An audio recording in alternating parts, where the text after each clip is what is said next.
Welcome to Commercial Real Estate Unfiltered, the podcast that takes the mystery out of commercial real estate and makes it accessible for everyone. I'm Caleb David, a broker, investor, and community builder with over a decade of experience helping businesses and individuals bring their visions to life. Here we break down the market, share expert insights, and talk about the opportunities that commercial real estate creates for businesses and communities alike. No fluff, no gatekeeping, just real, unfiltered conversations that empower you to navigate the space with confidence. So whether you're an investor, a business owner, or simply curious about commercial real estate, welcome. Let's dive in.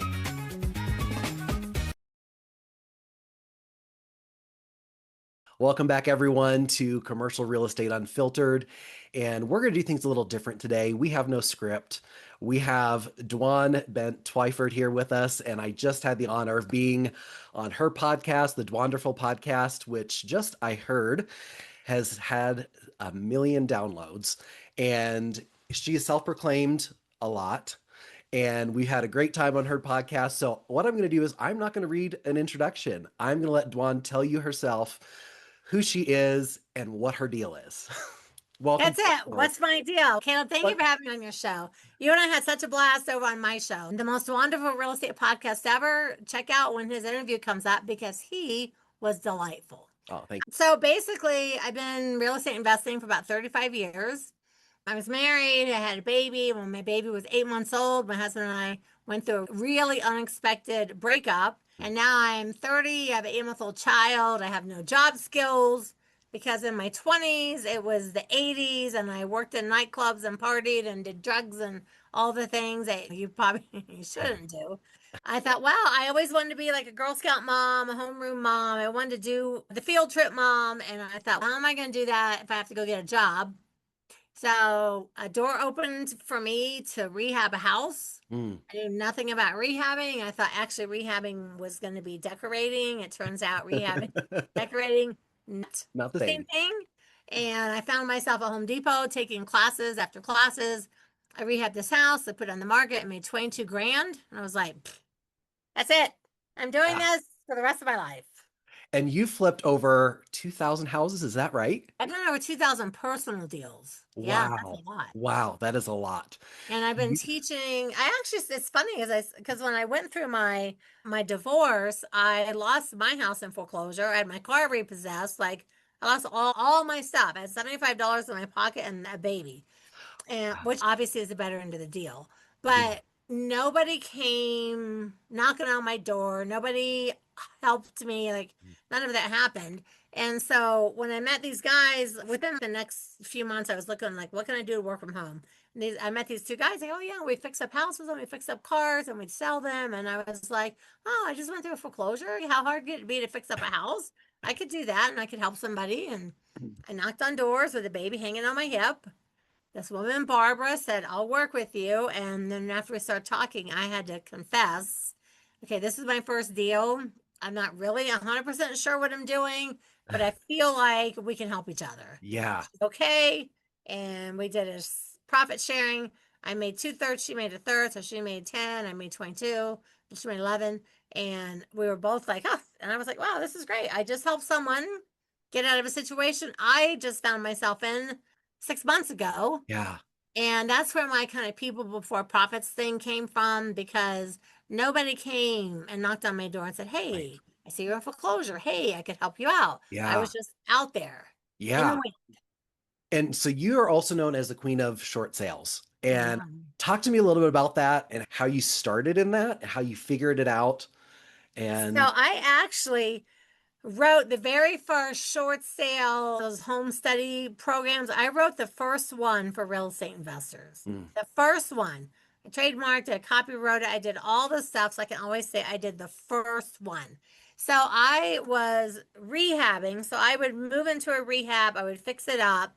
And then, because I couldn't afford to live here and rehab here, my first deal was all credit cards, all credit cards. I was broke. I had to borrow $3,000 from my aunt to buy a car. It was like bottom of the barrel broke. And so I would live in rehab, and then they opened up a real estate investing group, REIA, the RIAs. They opened up a RIA in Boca Raton, Florida. I was living in Palm Beach County. And back in the 90s, everything was in the newspaper. There was no internet. So I am Yep. before the internet, the actual Stone Age, where we had pagers Yeah. and we had to use pay phones that were so gross and dirty. But anyway, this RIA group opened and I thought, oh, okay, I'm going to go. There's other investors in town. There was like 80 people there. And I thought, wow, check out all the people that are here. And there was only one other girl. So there's like 80 people at the first meeting. There's me and there's this girl named Sharon. And I'm looking around and my first thought was like, do women not do this? There are no women here. Because this is like 1990. Yeah. And it's not much different now. It's not, but I just remember immediate. So I just want to tell you right now, we are having like a monster thunderstorm. And so just in case my internet gets clicked, just letting you know. We'll figure it out. It's storming, it's sunny. Oh, it's so great outside. But anyway, my first thought was, immediate was like, oh my God, do women not do this? There are so many men here. Yeah. So this girl, Sharon, we obviously gravitated. We started talking. She's, I've only done one deal. I said, I've only done one deal. So we decided, let's team up and work together. What's that thing about one can do the work of 10, but two can do like the work of 100 or something. We started working together but at that meeting, I heard people talking about wholesaling. Now, I only know rehabbing because I only met one set of guys and they do cars and houses. I didn't know there was anything besides rehabbing. Yeah. And so then I discovered wholesaling and I was like, okay, so I can find the house, I can sell it to a rehabber and I can just make money in between. Yeah. This is way better because I'm moving with this child. Yeah. And so my first year, I wholesaled 75 houses. Wow. Which is a lot. That's like at a the lot. time, I didn't know it was a lot because I was always asking everybody else, like, how many did you do? Because I didn't know. I was like, what'd you do? What'd you do? And pretty soon I was like, oh my God, I did the most in the whole room. Like, I'm a rock star. Didn't know it. But through that, and back then, the houses in Florida, they were like $5,000 deals. They were $75,000, $80,000 houses. Now those same houses are like $350,000 in Delray Beach. But so the way it happened was by accident. I had a house, I had wholesaled it. I was only going to make $5,000. When you're making $5,000 and you're a single mom, like you need the whole five. Yeah. And I got the settlement statement and they'd added $4,000 worth of fees. And I called and I didn't know what to do. I was like, oh my God, I need the whole five. So I called the bank, which I'd never done before. I said, listen, I need you to knock these fees off. I can't close this deal at this number. So if you guys can't take those fees off that were not there before, I'm not closing. Yeah. And the girl didn't even, she was just, hang on. She just put me on hold. She didn't even let me call you back. She comes back. She says, okay, knock the fees off. Wow. I was like, wow. What just happened right now? So then I thought, okay, if I did it once, I'm going to do it again. So the very next deal, I just called the bank and said, hey, can you knock these fees off? And 10 in a row. Wow. So then I thought, what if I asked them to knock off some of the principal? So I called the bank and I was working. Back then, there was a lot of deals with Washington Mutual and Aquin and a few. And Washington Mutual was super easy. And I had a house that I was buying for 60 and I was wholesaling it for 90. So I thought, okay, and I had a really good rapport. Her name was Venus. I had a really good rapport with her. I'd worked with her before from Washington Mutual. I said, hey, listen, I went through this house. It's got a lot of stuff wrong with it. I didn't realize it's got this and this and this. I need you to knock off some of that principal. I'd like to buy it for 30, half of the price. Wow. And she goes, let me call you back. She calls me back. She goes, we'll take 35. And I was like, this is unheard of. I had this house wholesaled for 90 grand. And I was like, okay, put that in writing. And I was like, and I framed it. I was like, oh my God, I still have it. I was like, they took off from 60 to 35. I don't even know what happened. Oh, wow. I started talking to the girl and she goes, we call it discounting the note. Sometimes you have to buy the note. This shorting, it's discounting. Like there wasn't like a name, a coined phrase yet. Every deal after that, I just start calling the bank and saying, hey, listen, I need you to take a short sale. And sometimes they go, what is that? I'm like, discounting it, shorting it, whatever you're calling it. Yeah. I just started calling it short sales. And I thought, I'm going to trademark that because nobody else that I know of my little group in Palm Beach, nobody knows this. I've never heard anybody talk about it. I'm going to trademark it and I'm going to try and turn it into something. And I said, so I trademarked the term short sales. as it applies to real estate investing, just everybody Yep. knows. But I have an R. I have Yeah. an R. And then I wrote a little program and I started teaching people. And then people around the state were like, hey, come to my RIA group in Orlando, come to my RIA group in Miami, come to my RIA group here and teach me in our group. And next thing, everybody was calling it short sales. Wow.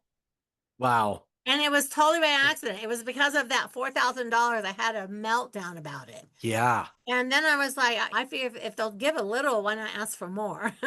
You don't know what they're going to do if you don't ask. But now I've had lots where they're like, no, we're not taking nothing, take it like it is. And I'm like, all right, I'm gonna take it anyway. Yeah. But that first one, I had it buying for 60, sold for 90, and it was a pretty good sized house. So when she took 35, I almost lost my mind. Yeah. I was like, I'm going to make over $50,000 on this deal. This is the biggest deal I've ever made. I don't even know what's happening right now. I was over the moon. That's incredible. What would you say to somebody who's new to investing?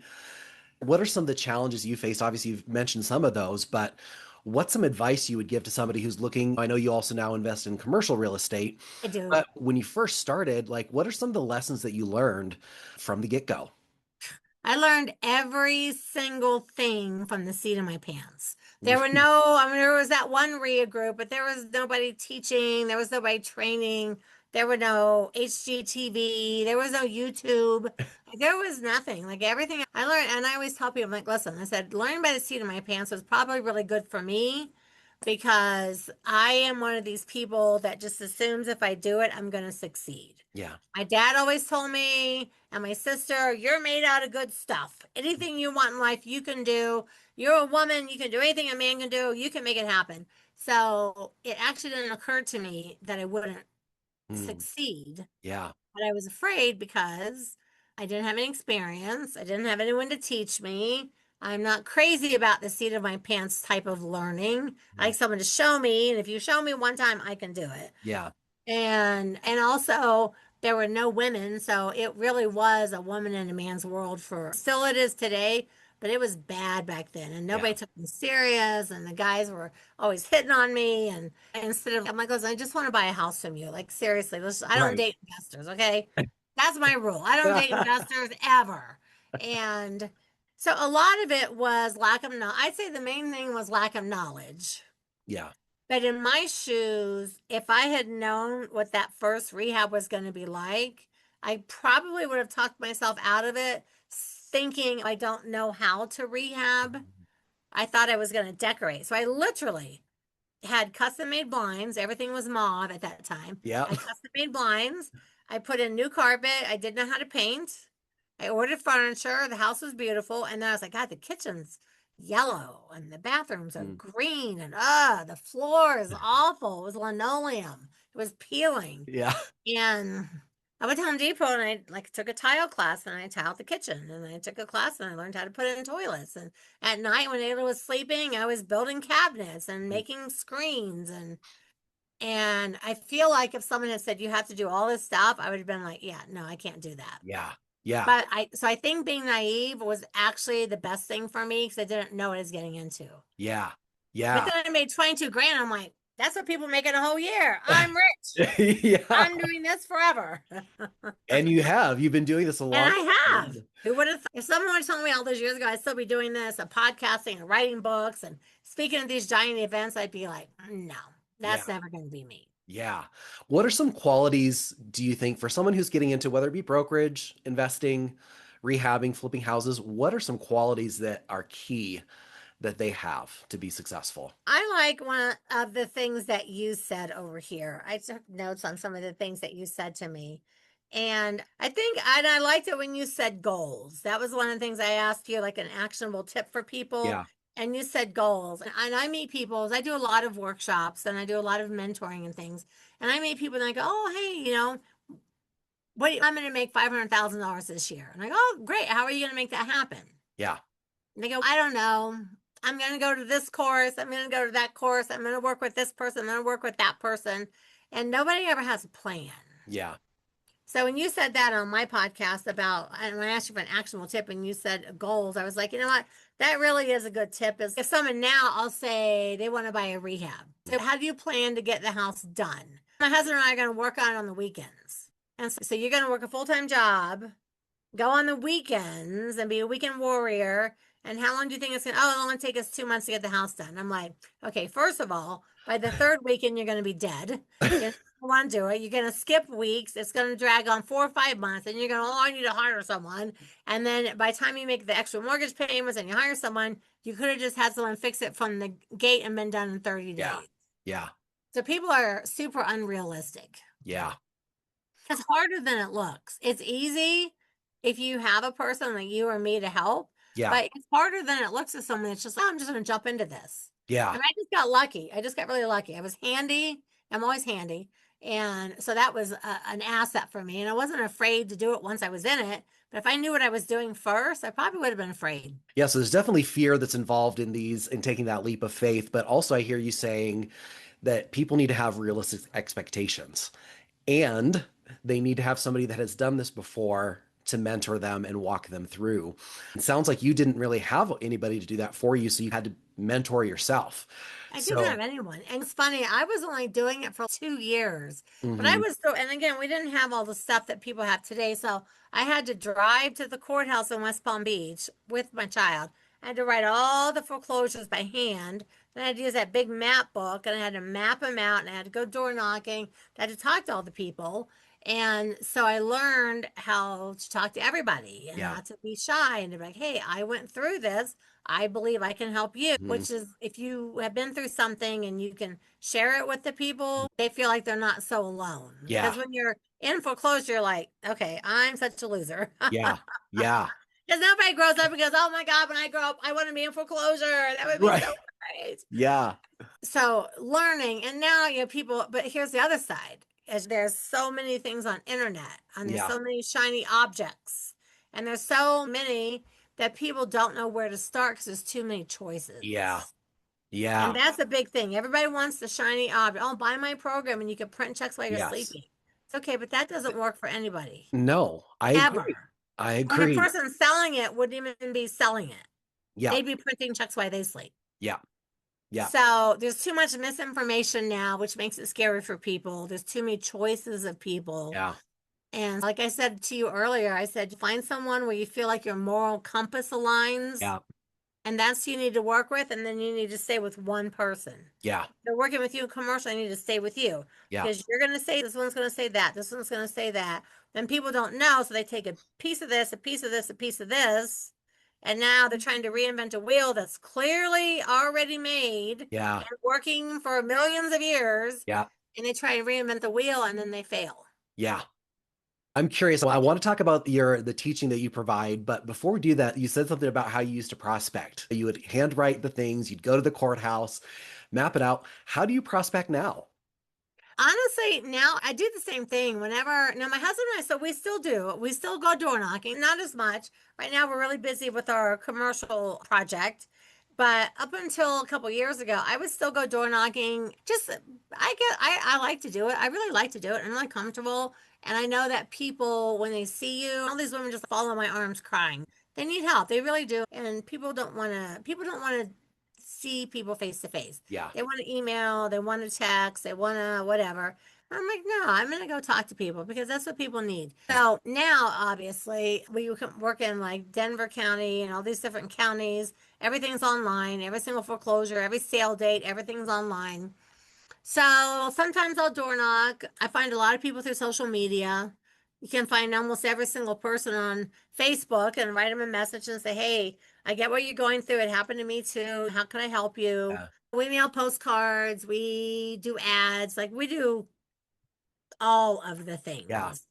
And I hear you talking, we talked about this on your podcast as well, is having that compassion and empathy for people, that this is not just about, this is your people over profit, right? Having the ability to have empathy and authenticity when you talk to somebody that you've been through it yourself. Yeah. And that, I think there's an immediate kind of bond that happens with people when they understand that what they're going through. And I think that's super, super powerful.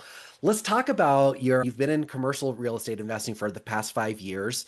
Talk to me about that transition and about that commercial project. Okay, you're going to die when I tell you this story. You said you have a little ADHD. This is going to put you completely off the edge with this. So my husband is from a town called Clinton, Iowa.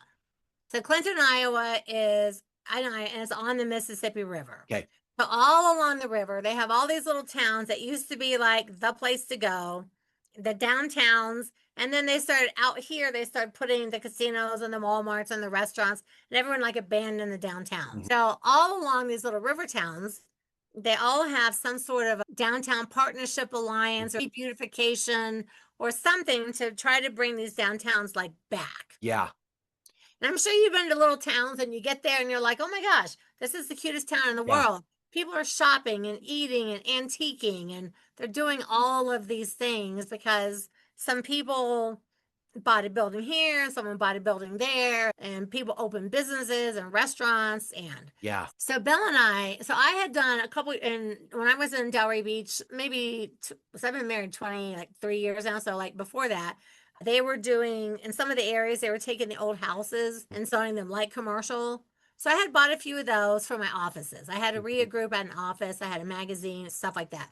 So Bill and I start going back to his high school reunions. So we go to one when we're dating, then we go to the next one in 5 years, we go to the next one in 5 years. So in 10 years, I've been there 3 times. All 3 times, I'm like, this downtown is so cute. I don't understand why everything is so boarded up. It looks like time left this place. Yeah. But if you go to the next town, like LeClaire, you know that show, The Pickers? Yep. Okay, so the Pickers are in LeClaire. Well, when they have their office there, the whole entire town rejuvenated, and it's so insanely bustling, you can't get over it. And the town over here is like crazy, and then Little Clinton is like this. Mm-hmm. So Bill and I called the building or apartment of somebody and said, hey, is there some kind of a, what's going on? Are you guys rebeautifying or what are you doing here? And they said, oh yeah, they put us in touch with the person. They go, all of this is an opportunity zone. Yeah. So the river's here. So the river's here. So the town is 3 blocks wide, deep, and 3 blocks wide. That's it. Wow. And all of us there would pay our taxes into a fund, and that fund is to rebeautify, bring back the downtown. So Bill and I are like, we'll buy one building. Yeah. He's from there. We love to go there. He's got a ton of family there. So we bought one building from this couple that's on the main drag. Fifth Avenue is like the main drag, and then these two. And then on the corner, they had a building, and they had already moved to Arizona. And they were trying to sell the building for, I don't know, like 100 and something. And Bill got a hold of them, and he knew, like, the mother of the woman had been someone his dad knew. And anyway, she sold us the building for $35,000. Wow. And it's 20,000 square feet. It's beautiful. Wow. So we're like, you know what? We're going to put an antique mall in. I love to go antiquing. Said, I don't know anything about antique malls, but we'll just rent all the spaces out. People pay rent. I'll have a cashier. So we opened up an antique mall. That woman told one of her friends, hey, the Twyfords bought my building. Now she's already moved off to Arizona. These women are like late 70s, 80s. So this woman, Carol, says, hey, I heard you bought so-and-so's building. I have 3 buildings. Do you want to buy my buildings? And we're like, okay, we'll buy them if you'll owner finance them. We don't have the money. You have to owner finance 100%. Yeah. And she's, okay, I also want to move to Florida. Just mail me a check every month. So we got 3 more buildings. Now, this is not the plan. We got 3 more buildings, and this is in 60 days. Wow. So there was not full, like you do all the research. There's like, and then another woman says, hey, I heard you bought Carol's building. Oh my God, Bill. So what are they all part of the Rotary Club? And another woman, she owns this building, and it is a full entire block. Wow. The downstairs is all retail. The second floor is all apartments. The third floor is little offices. On the top is an office, is a bar, a restaurant. Okay. It's been just, nothing's going on there. And I'm like, oh my God, Bill. So we bought it. And then the bank calls and says, hey, we just got this big storage unit. It's a storage unit. It's 3 buildings side by side that were like mechanics for like big trucks. Yep. They have all the, when you go in there, they have all the stuff hanging. Yep. Giant part is 6 parcels. He goes, we took it back. You guys can have it for whatever. And we're like, we're not paying that. We said, we'll pay 50, only if you finance it. The bank said, no, we won't take that. So it sits through the winter, and then they call and go, are you still interested? And we're like, sure. And they go, we'll finance it 100% for 50. And it was like 180. Wow. I'm like, oh my God, we just got 6 more parcels. What are we doing? And My brain is just like reeling oh, right now. and I'm just like, and we're really organized about stuff. We're like, okay, we got it. We can rehab these buildings. We'll rent them out. We'll make them all nice. And other people were buying buildings in town. So you could see the downtown changing, like as we were doing this. And then another guy had two buildings and a vacant lot. And we were like, will you owner finance it? And he goes, sure. I'm like, oh my God. So now here, so here's where like I can be a little gangster. So now we have a lot of buildings. Yeah. And everyone in the downtown votes on everything they want to do. And you get one vote per parcel. So I am a big Hallmark girl. And I said, listen, we need to have a fall fest, a spring fest, a winter fest, an October fest, a Valentine's. You can't bring a town back if you don't have events. Yep. Constantly having events. And so I said, so the first one, I said, let's do Christmas in July. Yeah. And they go, we tried that 10 years ago and it didn't work. I said, yeah, that was 10 years ago. Hallmark makes more money on Christmas in July than they make at Christmas. And one of the stores is a Hallmark store right across from my mall, and they have to follow the Hallmark calendar. I said, and everyone voted us down. Wow. I was like, we're going to do it by ourselves. So we promote it. We do Christmas in July. We have Santa Claus. We decorate the mall. 500 people came into our mall that weekend. 500. Wow. And everyone's, oh my God, we should do what the Twyfords do. But they're all afraid to take chances. Yeah. So then I came up, let's do an Oktoberfest. And they're like, no, we tried that. And everything we said, they go, we tried. Yeah. So now I told Bill, I said, listen, how many buildings do we need to own to control the vote? So I found out what it is, and I was like, okay, we got to buy this many more because we have to control the vote because I can't stand everyone voting me down. Yeah. I think bigger than the rest of them, we have this giant image of this downtown, and we keep getting voted down because everyone's got one building that they've had since the beginning of time, and they're all afraid to take chances. And we're like, we speak nationally, we travel, we do stuff. Yeah. So we found out we needed 8 more parcels. So we found something that had some vacant property, but everything was a parcel, and we bought it. The next month we went to go vote. We said, hey, we want to do this, and they're all voting it down. And so listen, we bought these extra buildings, so we control the vote now. So now here's what we are doing. And just like that, everyone was mad. And but one of the buildings, he has 3, but he votes with us. Somebody else has 3, they vote with us. So with us, the vote's controlled. So I'm like, all right, listen, I don't mean to get gangster on you guys, but we've got like $1 million invested here now. Yeah. And I can't have you shooting down all my ideas. So now we have Oktoberfest, Fun Fest. We have a wine walk. We have a scavenger hunt. We have Christmas in July. We have Music on the Avenue where they block off the streets every Thursday for the whole summer and have live music. And we're getting 2,000 people every Thursday. 2,000 that come down to Music on the Avenue. And so I told Bill, I said, I hate to do that to everybody, but like we already gave them like a whole year to start getting on board and they won't. So screw it. We're just going to take over. So now we have 28 parcels. Wow. So with those 28 parcels, and obviously it's a big project and very unique way that you acquired them, very outside the box. Like, how did you start attracting tenants? Obviously you put your antique mall in first. What was that tipping point where you started seeing tenants start coming to you? So we just took we took each building and just said, okay. So we decided because one of the things that a lot of the downtown had, and this is probably just because like it used to have a Sears and a J.C. Penney and all that like right there in the downtown. So a lot of the spaces are rented by like doctors, a foot doctor, a chiropractor. So like, okay, we're going to only rent to things.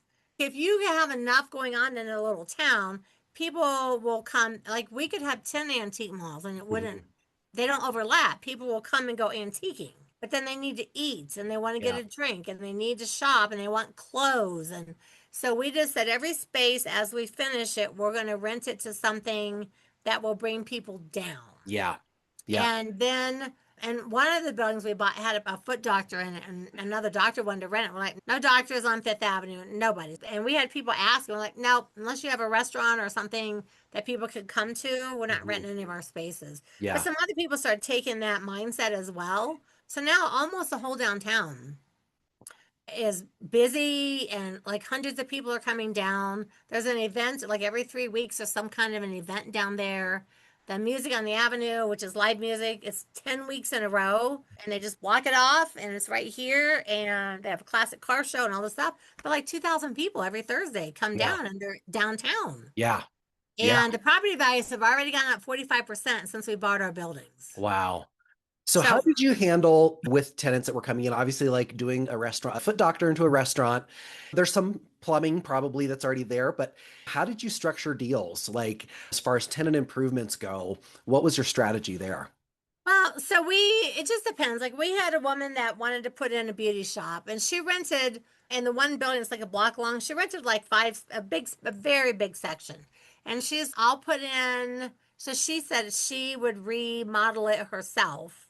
She spent $30,000 turning this into a really bougie beauty shop. We're like, hey, we'll give you like 6 months free and just whatever we do to help you get in there. So that one, someone remodeled it themselves. Another guy just opened an art gallery. So like we didn't really have to do just carpet and paint. Yeah. But mostly we try to make them rentable when they walk in. Yeah. The lights are done. It's trendy. Everything is trendy. It's got good carpet, good paint, good lights, good sound, good music. And then some people are like, hey, I need this or this done. So we'll either, like one of them, they turned it into a hot dog shop. Mm. So we said, we'll buy the vent and we'll buy a couple things Yeah. to help you be able to. It was an old bank. It was an old bank with a Mm. drive through. Okay. So Holly had these hot dog carts and she'd go up along the water and sell out of the hot dog carts. Listen, why don't you rent this bank building and we'll help you turn it into a drive through?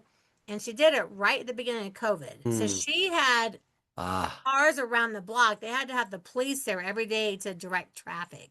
Wow. And she's, I never thought about having a store. I'm like, yeah, I know, but you have a cart, you have two carts, and they're up on the water because it's on the water. You're up on the Yeah. water. And with COVID, you can't do that. I'm like, we'll help Yeah. you turn this into a drive through. So now she's been there for 6 years. And I'm telling you, there's a line every day around the building. So like Wow. that one was a bank. So Yeah. it has like the drive-through places, Yep. and we just inside shouldn't have the money to build out the kitchen, and so we'll Yeah. build out the kitchen, and you pay us extra, and now she's crazy booming. So some of the Love it. people we helped them build what they needed to build, but like with a long lease, Yeah. and some of them we just made the spaces great and just put up for rent, and people moved in as they were. Yeah. So it's Love been a that. little bit of everything. It was not exactly what we had thought we would ever do. If someone would have said to me 6 years ago, you're going to own 28 parcels downtown and be in the middle of everything, I'd be like, no, there's no chance. That's too disorganized. There's no way that's going to happen. But the deals just kept coming and everyone kept saying, I'll own a, and these were owner finance with no money down. It's amazing. Like no money down. Like just send me a check. I just want to move. And we're like, oh my God, Wow. what are we going to do? And just recently, the Masonic building came up. Now they were asking $900,000 for this building, and it's right on the corner at the river. It's a big, giant, beautiful Mm. 3-story building. They were like asking nine something, and we were like, we don't want that. And the bank called, and they kept lowering the price. They were like, listen, we don't want it. It's too big. We're not paying for it. The heat, the air, all of it. And anyway, the bank came down recently to way under 200 Wow. and said, would you take it now if we finance it? We're like, take it. So now we're turning that into an event center. I love that. I just think about the amount of people that have been impacted by that. It's revitalized. I've been watching Hometown Takeover recently, and it's Yes. these same principles of understanding what people want and need and how that can impact a local community, the businesses, the economy, all of that. Absolutely incredible. There's some amazing restaurants now. Beautiful. Like they turned this one old church that has stained glass everything. It's so beautiful when you walk inside. They turn it into a restaurant. There's just so many neat things that people have done. And I'm not like saying we did it, but we really took the first step being outsiders buying a building because everyone else had their spot. Yeah.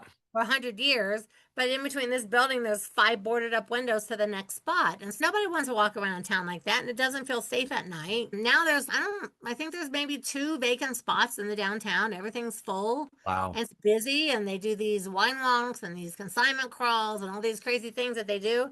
And 1,000 people come down. They're like, wow, I didn't know the downtown was doing this. How great this is again. Yeah. Yeah. So it's a giant project. It was not anything that we planned to make it so. We were just going to buy 1 or maybe 2, and then we got more. And then when people wouldn't do what we wanted, we're like, screw it. We're just going to buy more, and we're going to tell everybody else what to do. You're going to do it our way because I watch Hallmark. I know. You can't have a downtown without stuff. Absolutely. Absolutely. Gosh, I have so many more questions, but I'm going to start getting us to wrap up because we're running out of time. But this has been so much fun. But where can people find you, and maybe talk a little bit about your podcast and the teaching that you do? Dwanderful. So if you haven't heard of me before, I took my name Dwan and Wonderful and I made a new word, Dwanderful. It says DWANDERFUL, Dwanderful.com. So my website's dwanderful.com. I've got a really fun real estate quiz you could take there. I'm on Facebook, Instagram, all of the places under Dwanderful. Love that. Awesome. Thank you so much for your time today. You guys, go check out what she's doing. What an incredible story. This has been so much fun, and we look forward to connecting again with you in the future.